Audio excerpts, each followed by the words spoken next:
that is lost and wasted within the system represents something like 30 to 50% of the food that is produced. And in terms of its value internationally, the FAO, the Food and Agricultural Organization, have actually produced some numbers that show economically what that value is globally. At the institution, we didn't produce numbers about its economic value. We were focused on the engineering aspects.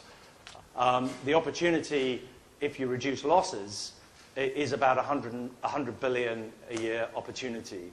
And if you look within the perishable product element of that, then at least a half of that, probably 2/3 of that, would be in the fruit and veg area. The retailers have associations like the British Retail Association, which represents, they're a trade body that represents the entire retail industry within the UK, the supermarket industry. And they are in a position to work with government on these issues. And the first approach of British government in particular has been to try and encourage a voluntary approach.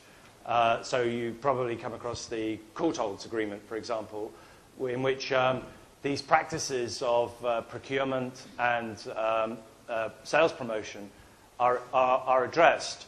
But, and of course, they can be done through one body. Now, then the issue is really about whether the retailers themselves actually do anything about it. And of course, some do and some don't. Some are more effective than others. And then the question is, at what point do you take it from a voluntary code to actually government stepping in and saying, well, we're actually going to make this a mandatory code, and we're going to change the way, the framework, the legislative framework within which you operate. And in some areas, we can foresee that that may be necessary because the voluntary route isn't working as effectively as it could do in reducing waste. With 100% foreign direct investment potential and the potential for large US, UK, European retailers to move into the sector, one of the key things there is then to ensure that those retailers do not introduce the same practices within this economy that they have been practicing in developed economies.